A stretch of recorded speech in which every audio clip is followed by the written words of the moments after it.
Are we live? I think we are. Are we? Because it's not showing We up are. on my phone. Hold on, it should be coming up here soon. Yep, we're live. Oh, Sweet. hold on a second. Oh, we're live. Yep, there we go. Good. I can't see with these glasses. I guess it's still morning. It's Wednesday, August 5th. It's just two queers in a truck. I actually got the show name in the first minute or so, or however long we've been on the air. We're now post-vacation, so you're back in actually Charlotte. Is this your sign? This is Jenny's sign. A little mahalo. I got a side camera today. I do more of this, a little bit of the. Hang loose. Yeah. Okay. Hang loose, just to be kind of chill, because summer's my favorite time of the year. Alexa, stop. The warm weather, the everything. But hi, everybody. I'm Jenny-Jaymes Gunn, and we are still doing the responsible thing since somebody decided to go to COVID Central, the state of Florida. On vacation for 3 weeks. we wanted to practice what we preach on the show. Since we've only done a few shows on the pandemic, haven't we? That's right. Yeah. I mean, sorry. You're being sarcastic. Now, this show is the show where I'm probably going to bust your chops a little bit, and I am going to tell a funny story on you. I am going to spill some tea, and this is a epic Christian story. And we were chatting while Christian was still down in Florida. And for everybody that doesn't know who my co-host is on this show, is Christian. and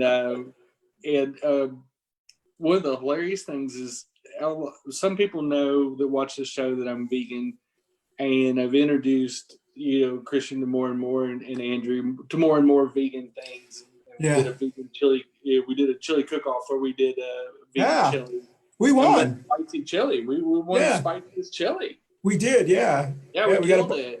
We got a bar tab. And we actually came in second on the beer pong thing a few weeks before that. That's right. We tore up such a long time ago. And we could still go to bars. And so he sends me this picture. We're just chatting, just running the mill, just, how's everything going? And he sends me this picture of the meal they're eating. They're eating this oyster special. And he says, look, my meal is vegan. I'm like, did those come from a vegan tree or a vegan plant? I mean, are we like an oyster plant? I mean, it was such a hilarious. I mean, I was sitting at home playing on my iPad, but in my defense, crying. I was laughing so hard. But Jenny, in my defense, a lot of people don't know the difference between vegan and vegetarian. Correct, or pescatarian. The pescatarians can have seafood, primarily fish, is what they usually eat. Which I was before I went strict plant only. I was a pescatarian. And then I went from pescatarian to a vegetarian for a short while. And then I went full out vegan on January 1st, 2019, to where no animal products whatsoever. And it is confusing because when they say we don't eat meat, so they automatically think meat is beef. Yeah. So they think, well, you can still eat chicken. Chicken's not meat. And I'm like, no, it's animal products. Like there's I don't do dairy. I don't do anything that's derived from an animal, whether it's an egg, whether it's cheese, no matter what it is, if it comes from an animal, I don't eat it. It has to be plant-based. Well, I just finished sharing this. Sorry, I wasn't trying to ignore you. I was finished sharing this, but I wanted to start the show with my new Oakley hand-me-down glasses. Apparently it has a little scratch here, so someone wanted to hand me down some glasses. I'm so excited to get 7-year-old hand-me-down glasses. But I still feel on vacation mode. I got my Key West garb on. I have a new hat. It is a key, and I've got all your things that we got you. I don't want to show them to everybody, but my new Key West hat. So I'm really giddy about that. So how was it down there? Oh, it was wonderful.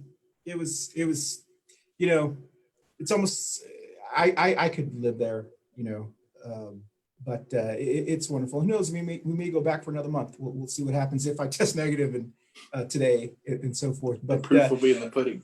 Yeah. So welcome everyone who's joining us. I have a side camera going on here today because when we did this show last week from the Tiki Hut, I had that side camera and it looked kind of neat. So anytime you say something that's kind of shady, I'm going to look in the side camera like this. Well, that's going to be most of the show. So you get, well, last week, because I watched the gallery view so I can see all the cameras. Yeah. On my iPad. And I saw you doing the look back and forth between the two cameras last week, and I'm like, this fool's just checking himself out. Like I was going to call it out last week, but I'm glad you told on yourself. Between that and eating your neighbor's key lime pie on the previous show, so he busted himself. So he brought back all. It was good, girl. It was some good pie. You hogged down the pie, like that was. Yes. Yeah, that to me, they're probably going to scalp the yard next time. I thought you were going to call me out because we actually ate it before. Remember? We bought their pie, and we decided to stay an extra week. So we said, let's go ahead and eat this. We'll get them another one, and we didn't have a chance to go buy another pie. So luckily, when we got back, they had to go to Florida for an emergency. I mean, let's say luckily, but so yeah. I do have my sunblock. Oh, wonderful. So I have my bikini top underneath this. So I actually have a bikini top. I have my Cheers Queers t-shirt. I changed tops. And then I have my my beach towel that my kids bought years ago. Barb had said that she thought that looked like Chicago Bears. It looks like more Patriots colors. It's actually Patriots. It's red, white, and blue, but it's Mickey Mouse. So it's a silhouette of Mickey Mouse, if you can see. Oh yeah, I see that now. Yeah, it's a really cute towel. Yeah. I hardly ever use it because I don't want to tear it up too much because it's got a little bit of a sentimental attention. We did buy that in Disney in 2010, and my kids actually bought it for me. My youngest kid. There is a huge sentimental attachment to that I've had this towel for actually 10 years. Wow.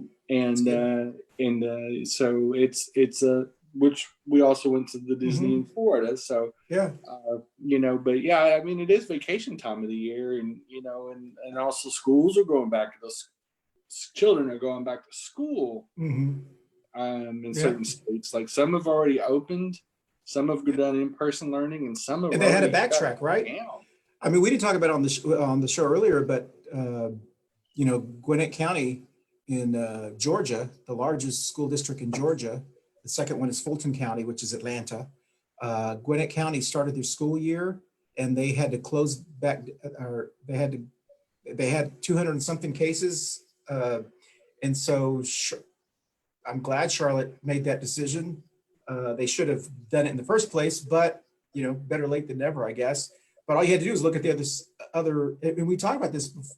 Yeah, Wake County right away said we're immediately going into virtual learning, and we'll review it. I think they're going to review it after the first 6 weeks. Yeah, and monitor it, which is what most big cities have done, like in Dallas, Houston. Yeah, almost all of them. Some of these places are fairly conservative places, and universally, most places are starting with complete virtual. And in fact, there's a little bit of shade on, so the school board, and I don't know if this comes from the school board or if it comes from the individual principals, but the employees are still getting emails saying, we still require you to be in the building during the school week. So there's a little bit of controversy in that. It's almost like, well, we let you get off the hook with the in-person learning, but we're going to go ahead and make you come up to the building with the rest of the adults. And I'm like, so for the teachers that have kids, they're school-age kids that are in the public school system, what are they going to have to drag their kids up to the school building and teach other kids and then try to figure out how they're going to educate their kids? Or like, it's super shady, and not just the teachers, but I guess cafeteria workers, and I don't know who all is being forced back into the buildings, but I've been I'm part of a Facebook chat that is Mecklenburg County education system, and they're discussing the different things that are going on, and I was really surprised. Well, I'm not surprised, because it almost seems like certain principals are taking exception to this, and so they wanted to force. And I'm like, well, you guys aren't on the front lines like the teachers are, Exactly. or staff that constantly come in contact with these kids, or even the bus drivers, which typically a lot of bus drivers are retired people that now do that part-time job, driving kids back and forth to school. Mm-hmm. And so you think about, I'm almost every bus driver I ever had when I did ride the bus was well above 50. Mm-hmm. You're going to kill off half the bus drivers in 2 weeks, like I'm not going to laugh, but that just sounded. But one of the points is that if Mecklenburg County, for example, 4.1% year to date of people that have contracted COVID have passed away from it in Mecklenburg County. That's the average. But as you get to the older groups, 50 and above, 60 and above, those that are typical bus driver ages, the numbers go way above 4. That's like taking 1-year-olds and averaging out the 90-year-olds, And so each category, so the older they are, like Dr. B was talking about earlier today, which I found it interesting that he was so pro when we did the school show, and I didn't say anything. I'm not going to throw him shade now because he's been a fabulous consultant, but I've noticed he's pivoted. I point blank asked him. So if Dr. B's watching, I was gonna say the same thing, and I just yes. We were really talking about vacationing, and he brought the schools up and said they shouldn't open the schools. I'm like, that's not what he said in the show last. I'm like, well, we did the school show now. Oh yeah, no, of course. Maybe we misunderstood him. No, he was pretty clear because I point blank asked everybody, would you send your kids? Yes. Oh, you're right. You're right. Yeah. And he brought up this show where there was a bunch of doctors on, and all the doctors said, yeah, I'd send my kids. And so, and then I just thought it was interesting. But I also think that a lot of people. Hold on, Jenny. Jenny, let me look at the side camera. Yeah, this is a shade moment, but it's also a grace. It's also a grace moment too. Because I think we put so much weight on every public figure and what they say, because I can harken back to that February show, probably one of the last shows I did before I went on my hiatus, where we made fun of the coronavirus. We actually remember we did the mask show and we were making fun of it, and I called it Tecate. I said I prefer Tecate over Corona. They weren't even calling it COVID-19 at that point. I remember I watched that. I'm glad you said that. We were bad. I periodically I'll watch like some of the old shows or whatever, and I've watched that show I think 3 times. Yeah, we were all TinFoil hat. Well, we weren't that bad. We were just because we didn't really know anything about it. Remember, we were because it was still blowing up in China, and I don't even know if Italy had gotten that. We were influenced by Jeff. And Jeff brought those masks, and of course, to me, it wasn't even an issue, because really what we were talking about that week, I think, was some of the Republican-led states were doing anti-LGBT bills. Like they proposed like 44 different bills over less than 40 days. So we were more in the heat of the political season. Yeah. We really weren't paying attention to Corona. Obviously, our president wasn't either. We did say Dos Equis, I remember that. And so, it was one of those bizarre things. I think, and I saw a posting earlier today when I was scrolling through my Facebook when I was researching this and going on the Google machine too. And there was a guy that was actually like trying to call out Dr. Fauci because he threw out that first pitch. And then we had snapped a picture of him up in the stands. He was sitting with 2 other people, and there's he's not social distancing. Those people were in a party because there were only 3 next to each other in this baseball stadium. And he had his mask pulled down for a second, and they snapped a picture of him when he had his mask pulled down for a second. I'm like, Well, he's pretty close to 100 years old. Dr. Fauci's is not a young guy. I think he's 80 or 81. He's up there in age. I mean, he's been around forever, and he probably got a little winded, maybe even just climbing up the stairs or whatever. But give the guy some grace. I mean, from the fact that he's having to deal with Trump almost every working day. Is just. Could you imagine? I mean, we talk about this all the time, and we talk about it personally all the time about how we've all worked with people that were hard to work with or whatever, but there's nothing worse than working with a dick. I mean, it's just like, we can talk to people or whatever, but when you work with like a dick, you're like, man, well, it makes you dread going into work. Like, I mean, I think everybody's had one boss that was a total dickhead. Just where you just I've had several. there is. I mean, I worked in this resort sales business, and you get a certain fraternity F-boy type visor wearing, jerk that works in that industry, both as the frontline salespeople, and of course they usually promote within. So usually your managers are that hire those type of people. They go after that type of person. That is just not all. I mean, I don't want to characterize all, but there's definitely a contingent of just idiots. It's just you just want to look at them sometimes in some of the sales meetings and trainings and going, I'm thinking about what they're saying. I'm just tuning them out. I'm thinking about what I'm going to have for lunch, what am I after work, what am I do with the kids. I'm just like, just take this hour-long narcissistic rant by these people. I'm just surviving it, because in sales, when you get a bad manager, you get a really bad one, like an A-type from hell, not in a good way. So you wanted to bring up the vegan thing. My niece, my oldest niece, she was a vegetarian for many, many years, and she posted a picture of her eating. I know it was something. I think it was a steak or something, and I said, I thought you were vegan, or I think she was vegan, not just vegetarian. And she said, Theo, I haven't been in 6 years. And I'm like, wow. At least I remember she was, but she doesn't eat a lot of meat at all. I mean, she just.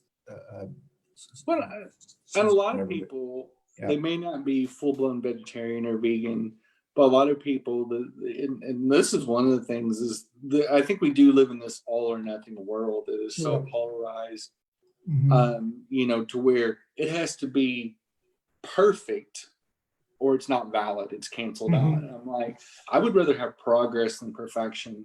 And for a lot of people that are listening, I think if they just have like a meatless Monday and just cut down their meat consumption or animal product consumption by a seventh, that's huge. Like that if we took every meatless Monday, Taco Tuesday. Yeah. And there's so many tacos you can make out of vegetables. You don't have to use beef every time. There's so many. I mean, like that vegan chili. Oh yeah, that was good. Actually, you remember people were coming up to us and going, "This is really vegan." I had some of that. Like, I think I froze some of that, and I took it. I thought it was. I didn't label it properly, and so I took it with me because I thought it was hot dog sauce that I had frozen, but it was the vegan chili. And so when we had hot dogs in Key West, when I was grilling hot dogs, I warmed it up. I said, "Oh, this has got a spice," and I realized that's what it was. It makes really good. It made really good. Hot dog sauce. So it does actually. It's one of the things. I use that vegan chili for, like, I'll take vegan sausages that I've grilled at your house before, and put them on a bun or some type of bread, and just put that on as a hot dog sauce. I've done that many times. It actually does. I was going to tell you, it really makes a great hot dog sauce. So speaking of that, I'm eating bacon, and from now until eternity, every time I eat bacon, I'm going to remember that bacon story in Key West. So I thought that's what you were going to talk about. But for those who don't No. know, because I didn't say it last week, we were, as many may know, or you do now, we were in Key West for about 3 weeks, a little over 3 weeks. And the last week we were there was a RV pulling up kind of across, they have these fences, wooden fences, and there was an RV that was pulling up across, is backing up. I was out there grilling a bunch of bacon for the week.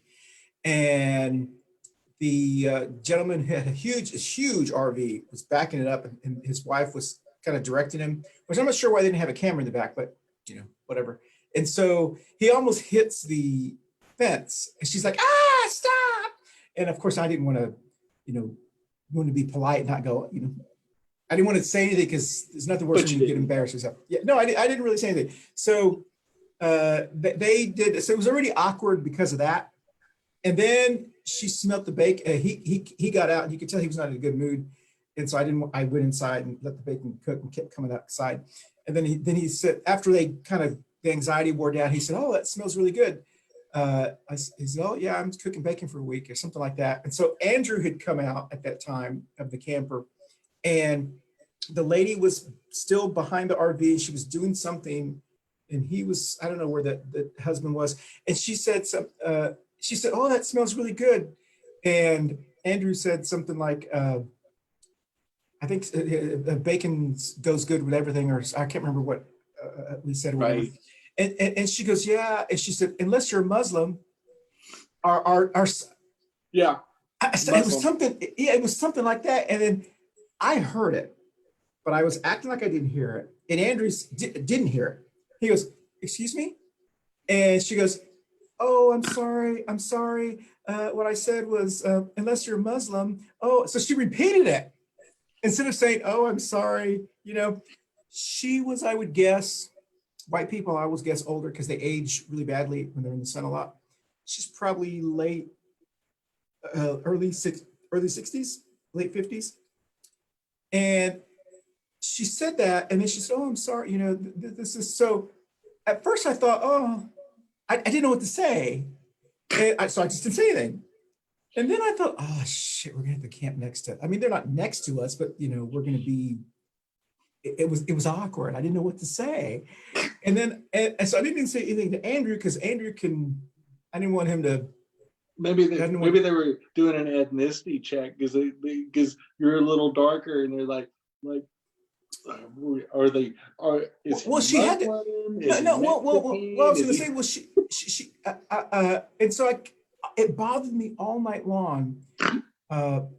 Should I have said something? Did I do that properly? And then I started thinking, I can see how people are peer pressured into laughing at inappropriate jokes, right?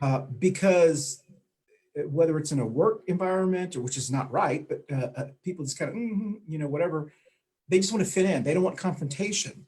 And right. There is a certain section of white privileged people that take advantage of that. And they believe, well, no one's really going to call me out, so what's the worst thing? At least I'm going to get my joke in. And right. that's changed. It's changing a lot, because now we're saying, what? I know. What? Part of me wanted to be polite. The other part of me wanted to say something. So I was trying to think of a good response, and then you kind of gave me a good response, which I will now say forever. If someone ever makes like a Muslim joke or something that's inappropriate like that, I'm going to say, what was it? What the Muslims are the ones we have to worry about. It's those vegans. Yeah. And I wish I had said that, because I'm sure it would have thrown her like, I don't know. What about the vegans? What about the vegans? No, I'm not worried about the Muslims, or or whatever. It's the radical vegans. Yeah, it's those radical vegans that would have been funny. So then I thought to myself, maybe she didn't mean it to be offensive. Maybe it was just logically what it came to her mind. But do you think that was it? Was I missed? I don't know. You weren't there, but I think inappropriate. I think some people No, are just. Technically, actually, she was right. It would be offensive to Muslims, because they don't eat pork. But I think too. And I've had Islamic coworkers, and I've seen people eat bacon in front of them, and it's not. This is like I'll be in a social situation where there's food being served, and there's people eating animal products right in front of me, and I don't fall on the floor and start, flipping out, Yeah. because I feel that food in the supply chain is one of the most democratic things you can do, is how you live your life, your intentionality. It's one of the reasons I went vegan, was not just for health reasons, because I am a trans woman. And I felt like I didn't want to put animal hormones in my body anymore. Health, weight loss, weight management. But the one of them was a moral objection to doing harm to animals.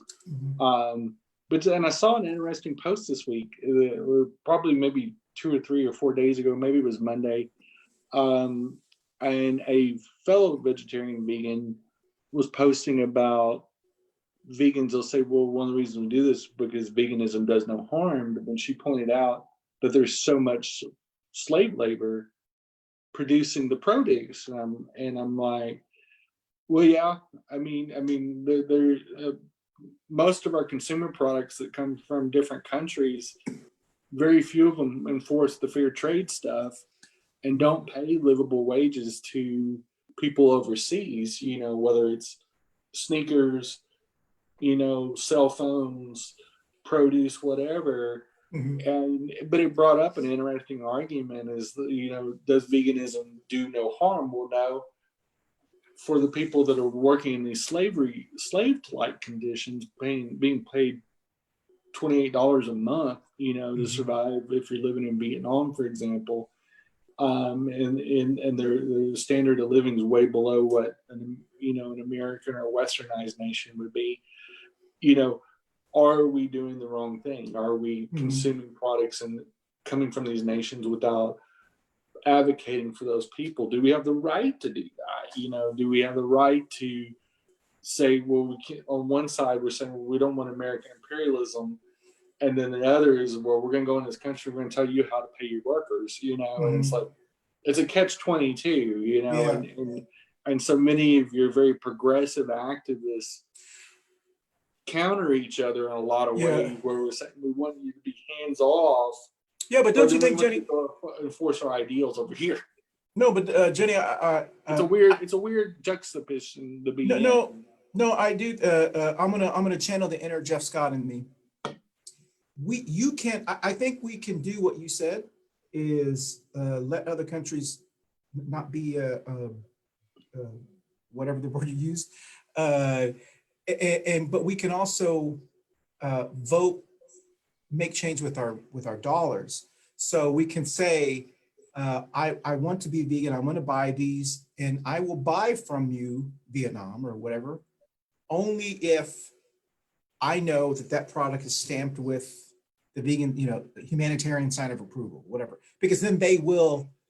And some companies do that. I know that, and I'll use Trader Joe's as an example, that they only do business with people that pay fair wages and have fair labor laws in those countries, or they only do business with people that, and there's an actual term, and I'm not even sure if I'm saying it right, but it is just basically a term of equity, making sure they're not buying from individuals or corporations that are harming the people that produce the product, no matter what it is that they sell. And Trader Joe's, I know, is had a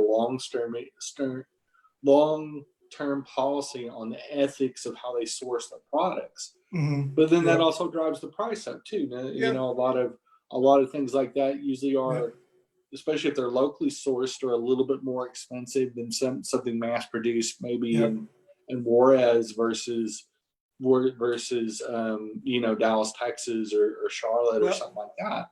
Well, I talked about that. When we were in Key West, I went to a Dollar Tree, and I've been to Dollar Trees before. I must have been confused. I think it's Family Dollar or Dollar General, where it says it's $1, but it's not really $1. It's like $1 and more. So you end up like paying $3.99. You don't really end up saving a lot. Well, everything was actually $1, and I was so impressed. I bought 33 items, only spent $33, or maybe 32 items, spent $33 with cash, whatever.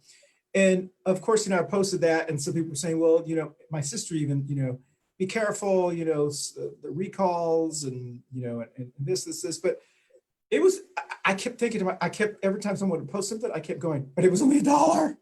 It was $1. It's like It was Well, like, and most of that be stuff careful is for the toothpaste. It may have lead in it. It was only $1. well, and 99% of that is imported from countries that have Yeah. very low wages and Yeah. very questionable ethics on child labor and a lot of other things. And it's a catch-22 because the people, again, you go back to privilege, and for the people that can afford to shop at the more expensive stores, like a Target or something like that, Target. that we can avoid the discount stores, the Walmarts, the dollar stores, the places like the Aldi's. We can go to the more expensive stores, but that is a privilege too. Yeah. So it's one of those things where lower income people always get caught in the middle. They get screwed on the production end, and then the consumer end as well. So they had these. They have like a freezer section or food section, and they had these They were chili dogs. They were in a pack. All you do is nuke them for 90 seconds. And I bought two and said, "Oh, these look really good." So I bought them. They were like, what, 2,000 grams of sodium? I don't know. It was like outrageous amount of sodium. And Andrew wouldn't even touch it. He said, "Just throw that away." And I'm like, well, that's like your younger days. I might need that for a hangover or something, or this is. I did end up eating two of them not the same night, but one overnight when I was watching TV, and I felt like it's like the sodium was like, this is so bad for you. It was good though. The cleaner that I've eaten, and especially this year where I've lost a lot of weight, is, I started cooking at home because I went into quarantine. I was in quarantine for 61 days where I didn't even leave the neighborhood. And I didn't go into a store or a business of any kind from March 22nd to May 23rd. Yeah, I remember that. And that was a long time. I've never done that in my life. And, even when I was in the hospital. Aren't you glad you did that though? What? I mean, are you glad you did that? Yeah, absolutely. I mean, again, I had the privilege at that time to be able to do that. And it was, again, a very privileged thing that I was able to be able to pivot like that and be able to stay at home and be safe. And, and there's many Americans that do have it, and there's many that don't, or they lost jobs that aren't coming back. There's a lot of, this is where I was going to go with the TinFoil hat award. Definitely one for the Republican Party in totally crapping the bed and on the convention, renewing the pandemic assistance. $600 a week. But they should, Moscow Mitch and 45. I won't even give him a name. Yeah. Totally dumped on 25 million Americans, by not renewing that. And it's going to help. And if you think about it, Jenny, just like what we found out with Obamacare, when they were trying to kind of repeal that, when Trump first took office, there was this huge backlash. And in our 9th congressional district, we were like we had the second most people that would have been affected.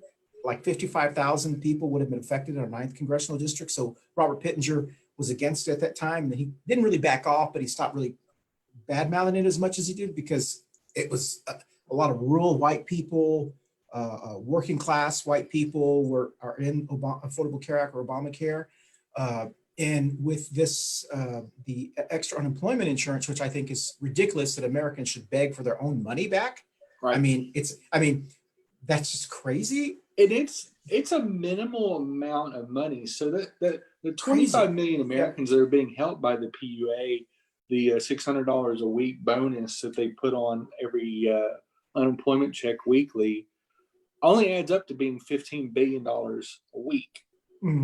So it's not out of the trillions of dollars that we dumped into corporations right away. Like scratch big old checks to American Airlines. The Catholic Church got a $1.4 billion. Now, how that's crazy. The Catholic Church got $1 billion, but we begrudge 25 million Americans that's $600 a week, which on a 40-hour work week is only $15 an hour. It's not like but I don't know if you remember, but when we were talking about this, when they were about to pass it, remember Mama Ruth had said something about churches, how the churches were also looking for money because their donations are down and they have employees in the churches.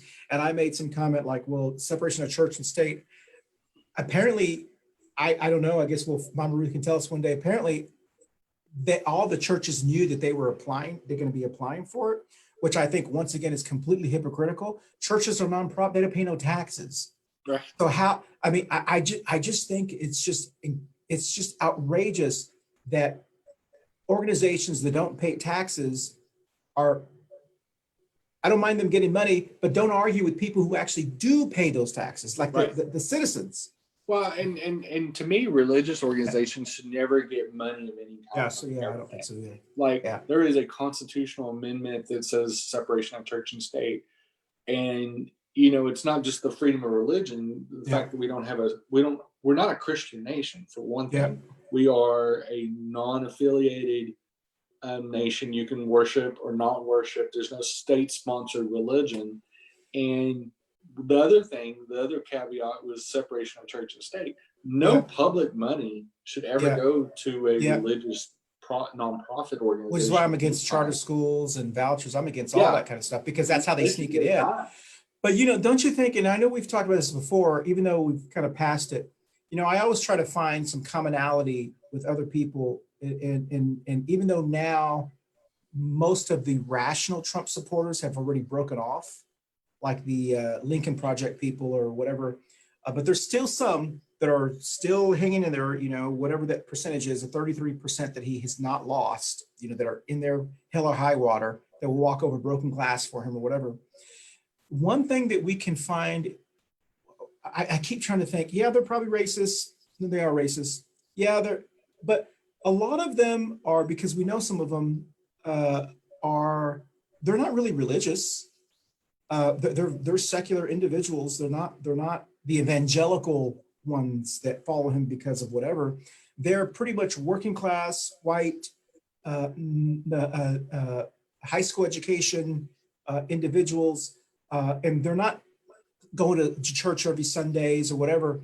So that's one thing that we could probably agree with them. I mean, I don't know how they would defend Trump no matter what. Yeah. But because Trump's not religious. I mean, he's, and and that's good. And that might be one of the reasons why people gave him a thought, because they thought, well, he's not milking, other than just saying he's going to help. He wasn't like trying to fool everybody by just suddenly going to church every Sunday. But he also takes some marching orders from some very religious people, or is appointed people that wears their religion and governs with religion on their sleeve, like DeVos and Pence. I mean, Lady Pence, defunded HIV prevention and other things like that, and the clean needle exchange in Indiana when he was the governor. Hepatitis and HIV skyrocketed in the state of Indiana. It was one of the reasons he got fired. Is just the horrific human rights violations. And DeVos is so much anti-transgender and anti-LGBT and anti-public schools that you watch them use the weaponizing of religion, but also defunding a lot of things that help a lot of people, like public schools, for example. And you just wonder, you go, well, how are you loving? I guess you just don't love your poor neighbors. You don't love your black and brown neighbors. You don't love your LGBT neighbors. You just love the neighbors that look like you. Well, that's exactly right. That's mighty Christian of you. Well, no, I mean, no, exactly. And I know we're generalizing, and I tend to do that. But the ones that are hanging on to Trump, even as of today, there's, because there are a lot of them who've broken off and just not saying anything anymore because they realize they looking dumb, not smart. The ones that are hanging on, that are real vocal ones, the ones that are still hanging the flags on their boats at Lake Wiley, the ones that are still periodically putting a sign out, if you go to the rural areas, whatever. Sure. they're just hanging on. And the one thing in common is generally, when you talk to those people, you can tell they don't like people of color. They don't like immigrants. They don't like people of color. And they're not shy about saying that. They may not say it as vocal or whatever, but they do have there's some things that are common. They also, I'm just trying to think, when they lose, how do we, there would be an urge to say, I don't want to say paybacks are hell, because I don't believe in that. Yeah. How do we, what do we do? Because we can't just abandon them. We can't do what Trump's doing to people. You know what I mean? Well, I mean, I think there's a difference. So I see what you're saying, but here's a big difference. Thank you, because I couldn't figure it out. because there's a difference between not making it a big deal and letting bygones be bygones, and what Trump did when he took office, which was specifically target certain parts of America. And so for predominantly our Latinx neighbors, he ramped up the ICE raids and, has fought tooth and nail to do that. With our LGBT community, he immediately tweeted that he was going to throw all the transgender service people, which is the largest single employer of trans people in the United States, is the U.S. military, at over 14,000 strong, which is not a lot when you think about our military. It's of over 1 million people, but it's still 14,000 trans people woke up one morning and heard their commander in chief say, "You're fired." Yeah. Now, it didn't stick. The Pentagon bucked him on it and said, "No, we've been working on this program for 10 plus years. Yeah. And no, we're not doing this. We've already studied this. We've already figured this out. We already have procedures in place," which they do. And it was just this irrational idiocy that really only the irrational people are left, that are just, we're going to drink the Kool-Aid, just like Jonestown. We're going to go right off the cliff with this guy. And I think what President Biden's going to have to do is just go, "I'm going to let y'all cool your heels over here. I'm not going to go after you. We got bigger fish to fry anyway." I mean, COVID's still going to be raging when he becomes president next January. So COVID, the economy, it literally is, he's going to inherit the same, if not worse, mess than Obama. And he, inherited in 2009 when they took over for Bush, a two-front war, a destroyed economy then too. So I agree. I think it's going to be worse because, the economy, it's not coming back. But worse is we can't bring the 160,000 people that have died back. Yeah. And obviously, and by that time, I think they're predicting like 180,000. Oh, easily. Yeah. Easily. And so that is just so. We'll be way past that. No one has. Here's another couple important points: is how many people are dying because they can't access health care or the maintenance meds. I read an article on HIV recently to prepare for the HIV show. Remind me to tell you something about insurance. Go ahead. And a lot of people, especially in other countries, but including the United States, are not going and getting tested for HIV and other ailments because they're afraid to go to the doctor, or there's limited access because of the crush of COVID patients. Also, too, long-term health issues like diabetes, heart, strokes, deaths in those big three categories are up 350% since March because they can't access ICUs. If your ICUs are 70, 80, 90% full, or they're cornered off for COVID only, those resources, you have a finite amount of resources in a hospital. You can't just crap out a bunch of extra doctors and nurses. Yeah. And so when you have a nationwide, worldwide pandemic, and we'll take it down to this country, you've strained the system. Yeah. But those other patients that need inoculations and testing and maintenance care, like specifically for HIV, heart ailments, those sort of things, where you would survive longer if you had access to care. But if you can't go in for a while, or you get limited access, or you're just afraid to, I'm just going to stay home and die. That's exactly what's happened. So, Is down into the COVID numbers too, because they died because the COVID got out of hand, which Trump is also responsible for those too. Yeah. So one of the things that I feel like, and I think everyone kind of has had this, but I try to be as empathetic to other individuals because I've driven without car insurance before. I couldn't afford insurance when I was really, really young and I got my first car. And my dad said, you can get the car, but you better have insurance. And I couldn't afford it and I didn't tell him. And I remember how nervous I was driving, being afraid to get stopped or, or just anything that happened. Right. I've had, I've lived in a hotel for, it was about 4 months. So technically I was homeless. Right. I was just lucky to be in the hotel business where I could check into a hotel that or staying home. When I was traveling, I was only home 4 days a month anyway. And so, but all my stuff was in storage at the time. And I was basically living out of a suitcase. And then right after 9/11, I didn't have a house or anywhere to live. So I had to go stay at one of my dad's rent houses. I've been without health insurance before. And I know how I wasn't as nervous as I am as I get older because you don't, right. You just be careful what you do or whatever. My health insurance bill was due on August the 1st, which is Saturday. Okay. I forgot. I got the bill, I think when we were in Key West, I got an email. I went online and I don't have it set up for automatic payment so I can hold my money as long as I can, so I have to pay it.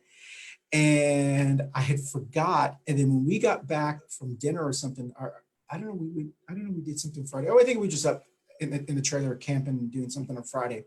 It was like 12:01. And I said, oh shoot, I gotta pay my health insurance bill.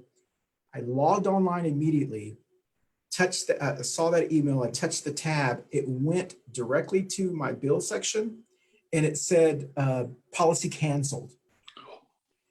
And I got I was like, I did a print screen. It was like 12/7.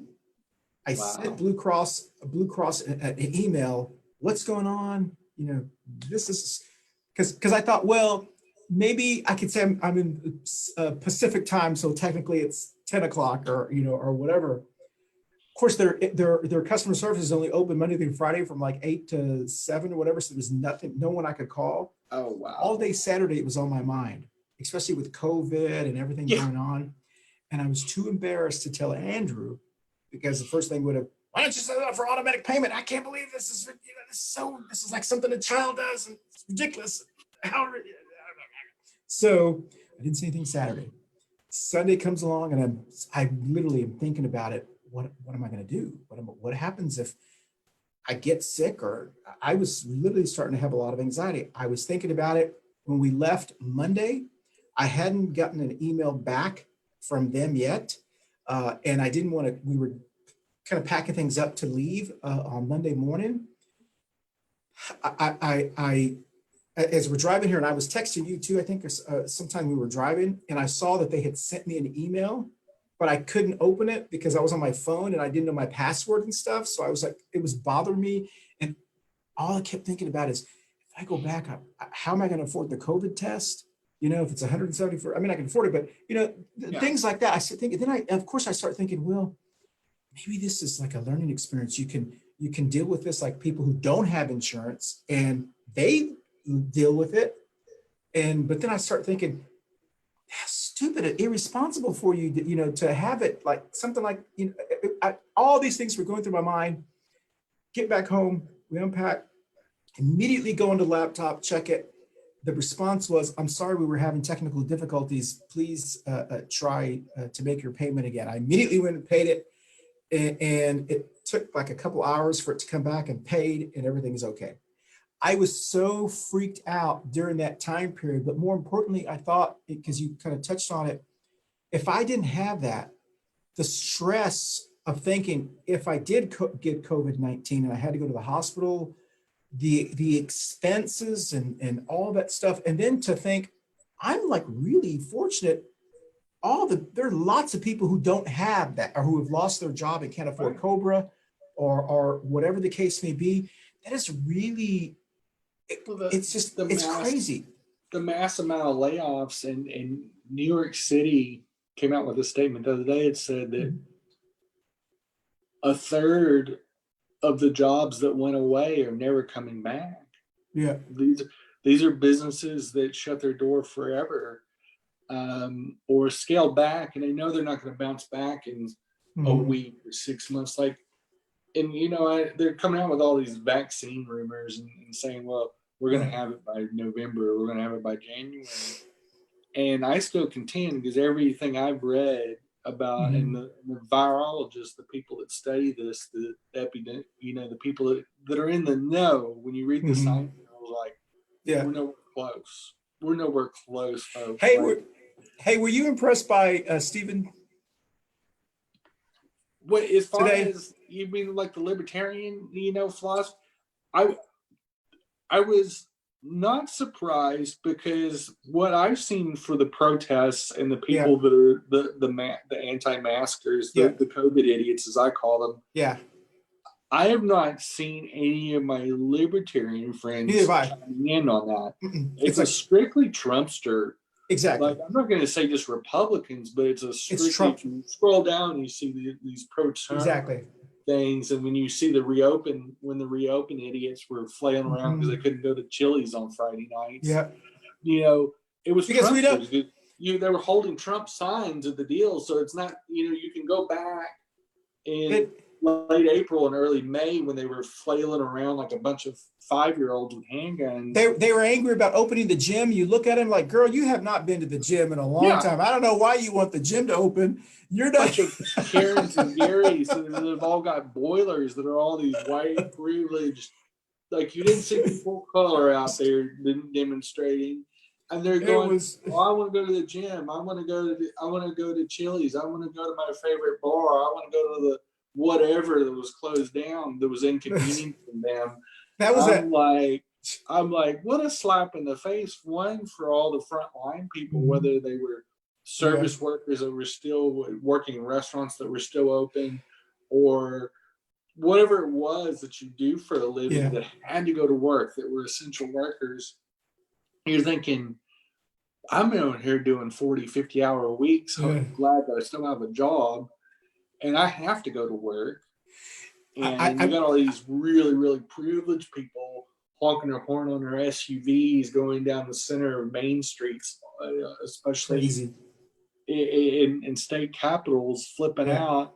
I'm like, that was the definition of white privilege. Anybody wants to deny white privilege? That's like, that's why I keep saying, every time we get one of those Karen videos, or one of those videos like you're talking about with the you're not the boss of me people. And every time that happens, there is a part of me that says, thank you for opening up jobs for other people. Because they're going to get, so we do want to say, to a lot of them, thank you for opening up jobs for other people, because I obviously, I know how Jeff would feel about this if he was on about, they shouldn't be held, what they do in their personal life shouldn't affect their private life. I mean, their professional life. I remember when, I don't know if you remember, and I don't know if we talked about this, when social media first started, companies were starting to ask people to sign social media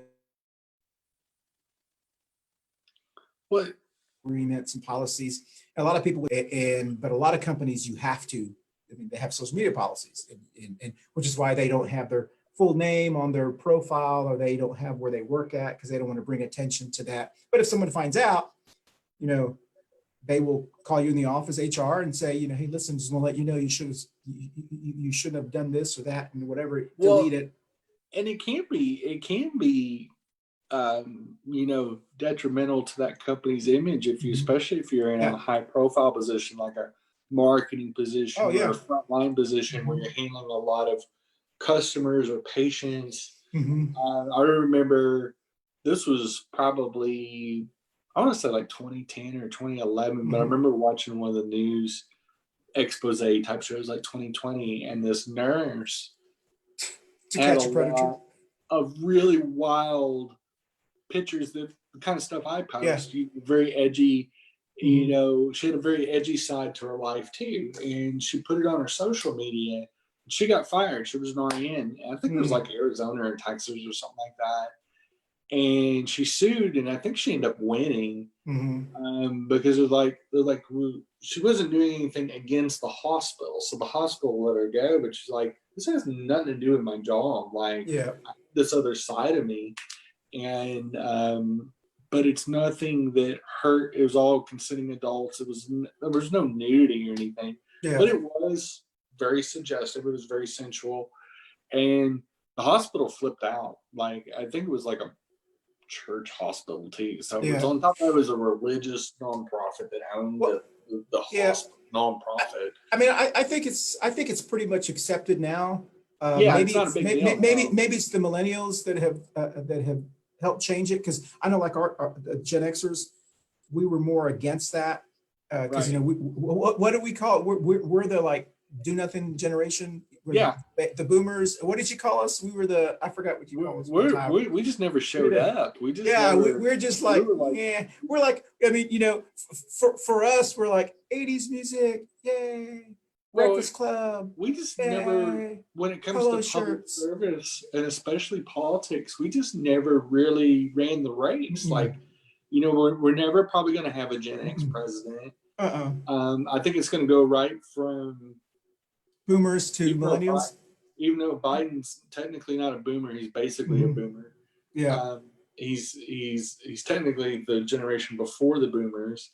Oh, really? And he is. Yeah, because he was born in 43, I believe. Yeah. Because he's the same age as my dad, which is, they're both 77. And what's so bizarre is that, you know, our 2024 president is probably going to be a millennial. There's a good chance it's going to go. I think so too. I think it's going to go right from our generation, right over our generation. I'm fine with that. I look at the millennial or the Gen X candidates. I'm going. We have Kavanaugh. It's why we had so many baby boomers at the top of the ticket, because everybody that was a front runner, whether it was Biden, Bernie, Warren, if you want to talk about the big three, the big three top vote getters, they were all boomers. Yeah. And then the fourth place person, I think, was Mayor Pete. He's a millennial. You know, he's late 30s. Yeah, there's no Gen Xers in there. Yeah. And I'm fine with that. Early on, the Beto's a Gen Xer. Yeah. He was almost a non-starter. God, remember our Beto dance we were doing for such a long time? I'm gonna get your guns. I'm gonna get your guns. I'm gonna get your guns. Well, we kept it going up until we did. I took my vacation. Yeah, that's right. Yeah, we did. That was fun. I think the last show I did, in fact, I think some of our non-real-time shows, I think we still did the Beto dance early on. Yeah. We were still doing the dance on camera, which we haven't done in a while. No. But you know, it's just we do it we'll have to come up with we're something. To figure out something. Yeah. Hey, listen, we're looks like we're already over. I can't believe it's already 12:35. It's been an hour. Yeah, God, it's crazy. And we started on time, I think. I hope that I'll be able to see you here soon. Of course, after I get my test. Hopefully for you too. Oh yes, so do I. God, I'm trying to think of I'm trying to spend this. I'm trying to. I did everything other than the barber shop, the barber scene. That's the one I'm worried about. Yes, so am I. I'm a little bit nervous about that, but you don't look symptomatic. I mean, no. I mean, you. And that barber thing happened almost 10 days ago. Yeah, it's been a while. Yeah, so I mean, well, the one thing when I was researching the stuff for the first show, which was we were talking about vacations. Or tried to stay on the topic. One of the things that they said. Thank you for trying to keep us on it. I tried. I was like running in a bunch of cracked out 3-year-olds. Like, and I was like, finally at the end, we went politics like we're always going to. Yeah. And no matter what, even if we talk about the trunk, we're still going to end up in some political discussion.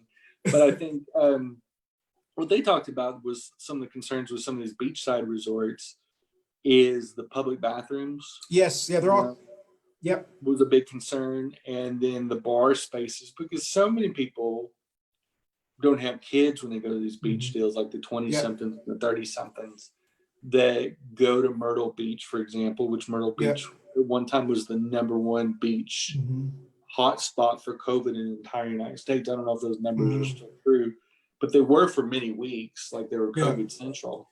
Well, and there's, I mean, when you go to the beach, you really you don't spend that much time at the beach. You really spend it at the local businesses, which most of them are indoors, you know, and so. Well, one of the things that they did, there's one real Smathers Beach is, you know, they're all man-made beaches in Key West, technically.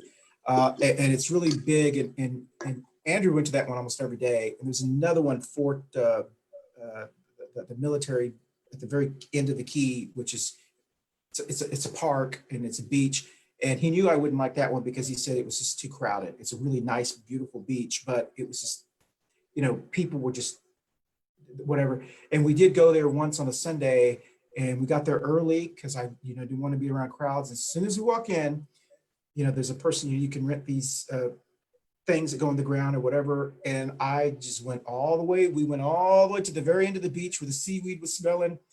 And I was fine. And there was a lady over there that had her mask on. She went in the water with her mask. And I was like, oh, I feel comfortable. And some other people started coming this way. And I was like, all right, time to go. I'm not, you know, especially when they're like upwind, you know, or whatever. And I also found that I believe they're Europeans, because I don't know what language they were talking. I don't know if they were vacationing there or something. They were like walking like not very far, you know, going like to, and I was getting very, very uncomfortable. And I they're probably from Arkansas. Mama. The European language called hillbilly with a little bit of inner city slang there. I will say that it was very nice, and I was joking with Andrew. You know, the Key West, their Florida's primaries, I think, are like next week or something, and all their ballot in Key West is to vote against the really big cruise ships from ever coming back. They want them to be like a medium size and lower, because the big cruise ships dock, everybody gets off, and it gets packed and crowded up in Duval Street, and then they leave at nighttime right before the sun sets. And so on the ballot is to not have to worry about that anymore with COVID, whatever. And one of the reasons that I jokingly said is it's not really what they're really upset about is if you walk in Key West on Duval Street, when the cruise ships get off, you can always tell, because Americans walk on the right, Europeans are opposite, and they don't move. They will walk, and you keep having to go around them, because they're used to walking on the left. And when we go like this, like we drive. That's just kind of what we do. Well, they come on this side and they don't move. And so you keep having to go around them. And I jokingly said, God, it's going to be so wonderful to walk in Key West with these cruise ships, because people walk the right way. I don't know, maybe we walk the wrong way, you know. Well, and the way they've got everything set up in Key West, you know, specifically because, you know, you've explained it on the show a couple times, as it's such limited access to things right now, and probably for the indefinite future. Like, you know, like I said, the things I've read on the vaccine is the actual health experts are saying we're never close. And even with them speeding up and skipping entire steps, which is a whole different subject and show. But the reality is, even, you know, like with the flu vaccine,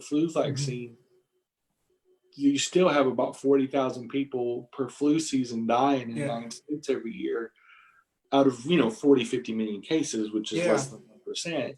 But and we've had flu vaccines for decades. And with still that, I can't even imagine when COVID, when they haven't even figured out all the symptoms. Yeah, it's going to be long-term effects. Like, how do you stop it?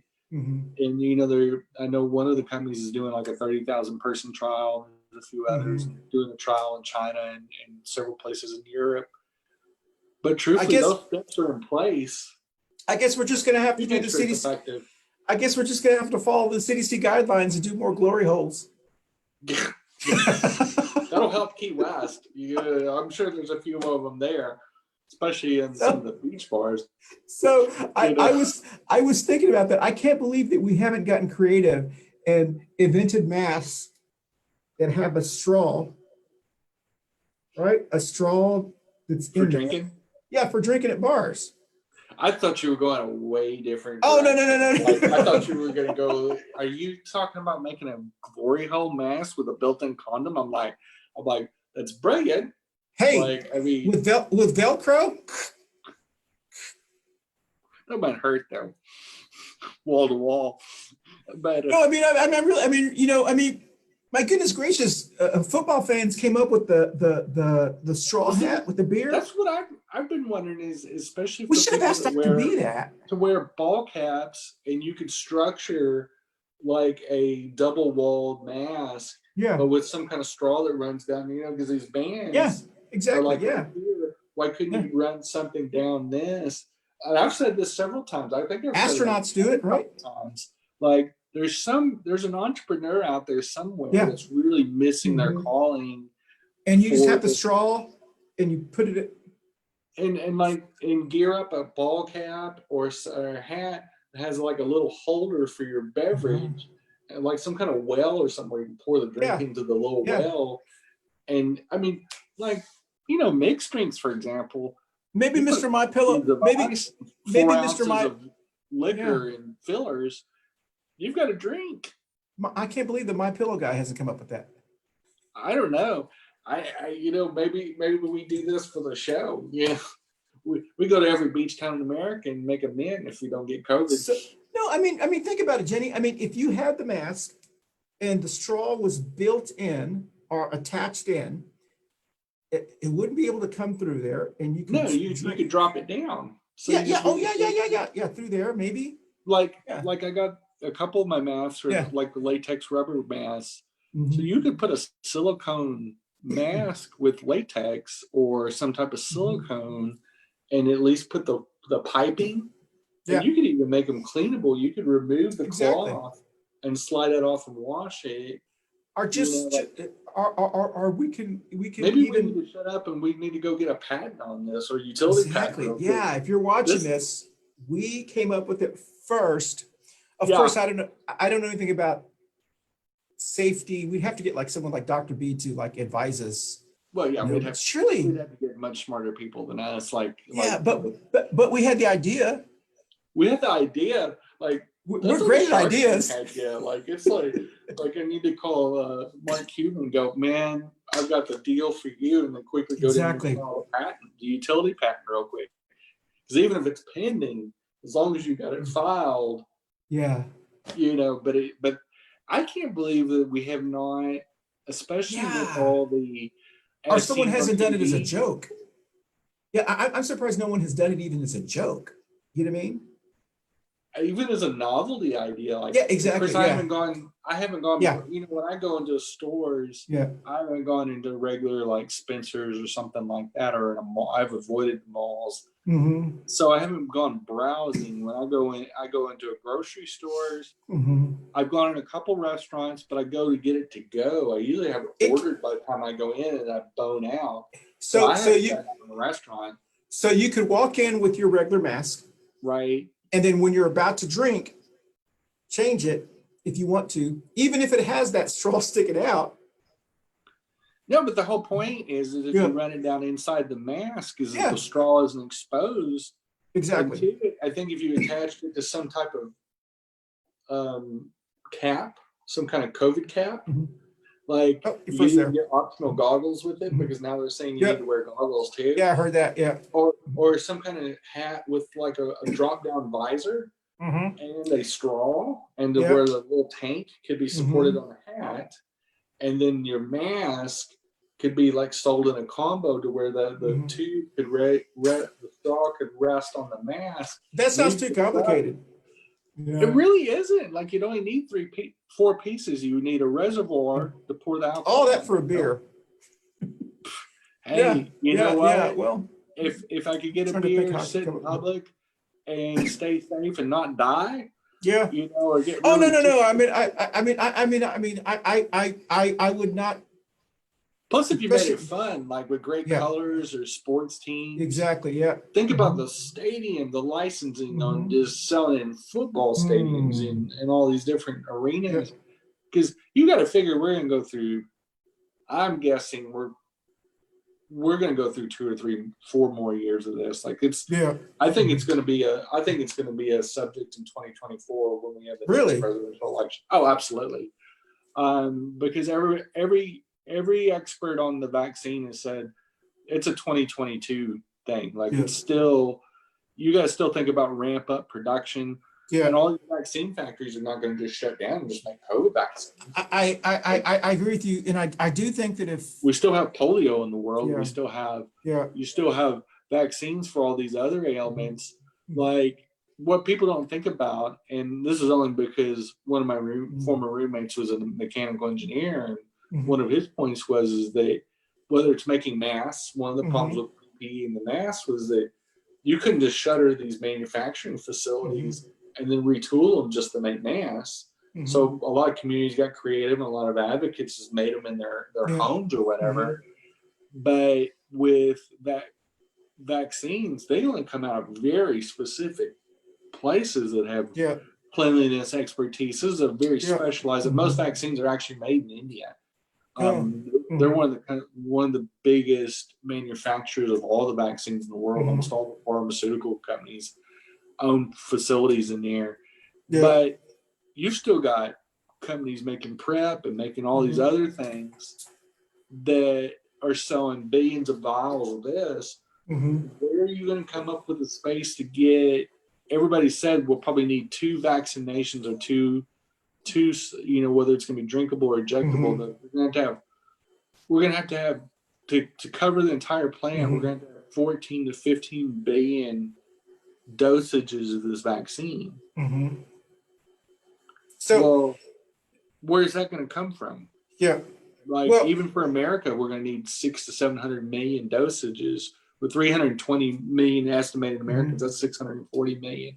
So let's get Minus back to the straw. Killed off. So it'd be a straw this big that would go here, but it'd be sewn into it or a little Velcro snap.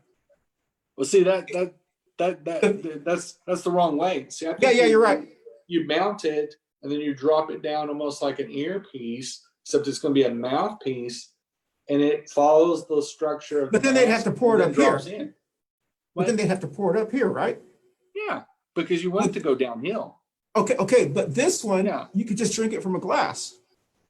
Well, why would you do that? Because then you'd have an opening on your mask. Yes, so you're right. The Velcro thing would expose you, so it'd have to be built in. Yeah. So if you have a little reservoir, you can actually either lean over or hand it to the barkeep. They can pour the alcohol into the reservoir with gloves on. Yeah. You can put it on your deal yourself with a little cap, so nobody Okay. drops COVID into your thing because they're talking too much or they pull their mask down and tell a joke, you know. And you would have a self-contained reservoir. We could call them COVID caps. And you literally you have options of visors and all kinds of stuff. Yeah. But it would come down the side of your face is how I'm envisioning it. Yeah. With a flexible silicone, reusable, washable tube, and just drop into your mouth to where That you sounds just pop it in like a little sucky. Well, so that would just be like the beer caps.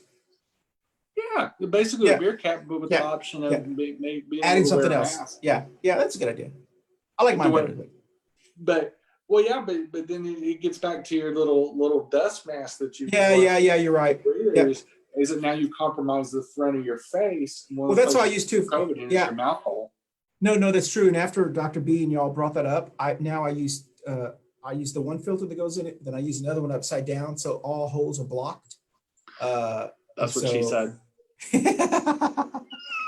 All right. Well, we've run out of time. We've actually gone over.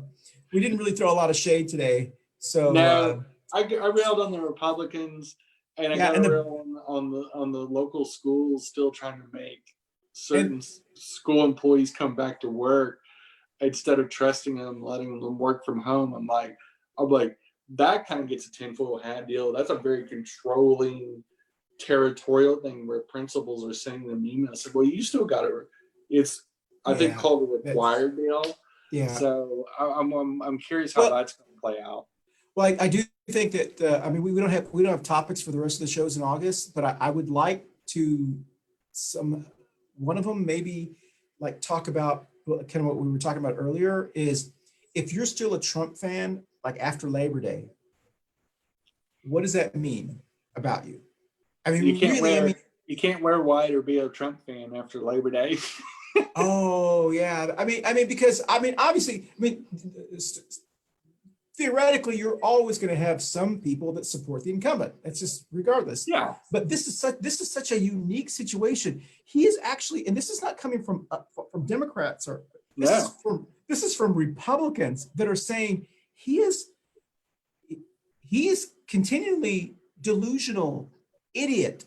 Even Republicans dangerous are breaking ranks from him on a lot of things, whether they're candidates or office holders, and then you've got your regular Republicans, just your voters, your constituents, and you've actually got several groups of conservatives that are running ads against him, that are actually campaigning against him. This is what's going to be really interesting for us to find out is how bathroom Dan, he was all in with Trump. Yeah. I mean, he literally he made the calculation that no matter what Trump did, it was better for him to stay with him, and so he's all in. He's done. No one has really gone. But he had to, because not to defend him, but he was asking for money. Yeah, exactly. Because the Democrats backed McCready pretty hard. They dumped a lot of money into his campaign, which was really a waste of money.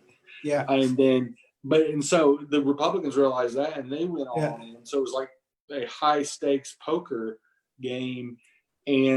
But to do that, he had to kiss the ring of the king. He wasn't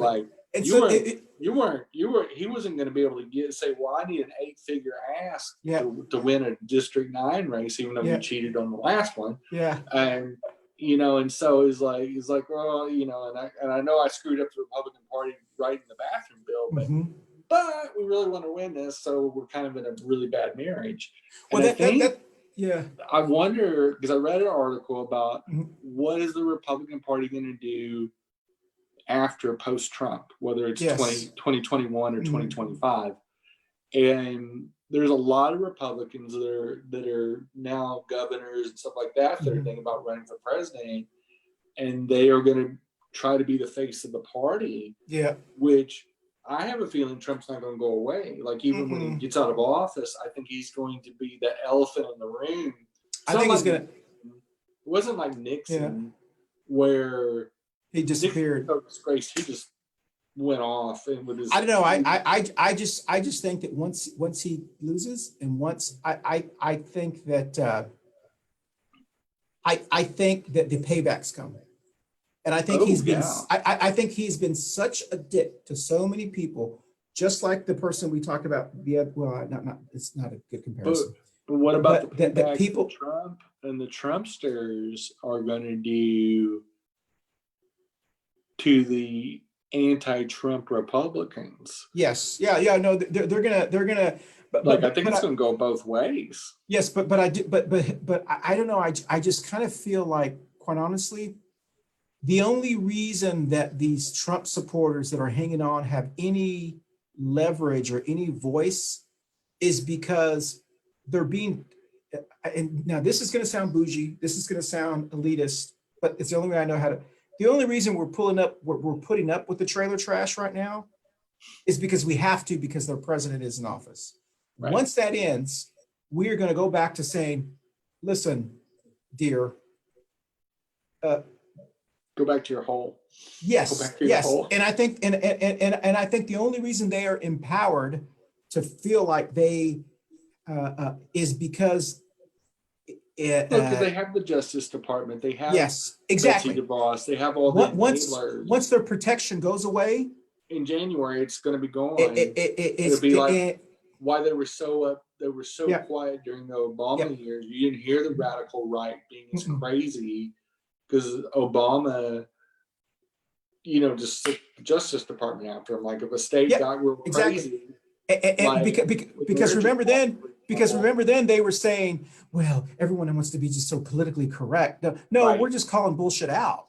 Yeah. So now that they've used that politically correct thing, now that they've shown us exactly who they are, there's no hiding. They're telling you in your face, I'm a racist, I'm a bigot, I don't like brown people, I don't like trans people, I don't like you, whatever the issue is. I hate to say this like this, but there is going to be not only a relief that Trump's no longer in office, but we are, as a society, we are going to say, you put us through all of this shit for 4 years. And many of us are going to forgive him. This is our nature. We're going to say, all right, now let's come back together. But some people are going to say, but COVID is drawing a hard line in the sand. You're either pro-mask or anti-mask. Like there's no in between. 86% of Americans, the latest poll, 86% of Americans believe in wearing masks, that you should wear a mask. There's nothing, that's a lot. I mean, that is an incredible. Well, it's a no-brainer. It's really so the fact, so those few 14% that are still. They're Trumpsters. They're just like. They're Trumpsters. They're the radical Joe Sixpack COVID idiot that's running around there, flailing around, saying God told us that we need to breathe on our own. And those are the people. And I feel a little sorry, but I don't feel sorry. It's kind of like this catch-22. Well, I feel sorry because they're going to have a very difficult time getting jobs. Well, this is just like a really nasty divorce that we're going through right now. And Papa Joe is going to get the kids. He's going to get 86% of the kids, and all the friends are going to side with Papa Joe. And old DT is going to get the 14% of the property and the kids and all that. And they're going to be really mad, and they're going to go home and hug their cock-shaped pillows and cry and throw fits at Targets and do their and Burger Kings and stuff like that. But they're not going to have that champion anymore. It's going to sit up there and say, well, this is really a Chinese virus. And so, like, you're not going to hear daily tweets and chicanery and fuckery from Biden. Biden's going to get there and go, look, I'm just here to right the ship. Don't you? Policies. I mean, aren't you so ready for that? I'm so ready for a non-Twitter in chief or a non-Twitter chief. I'm just ready for.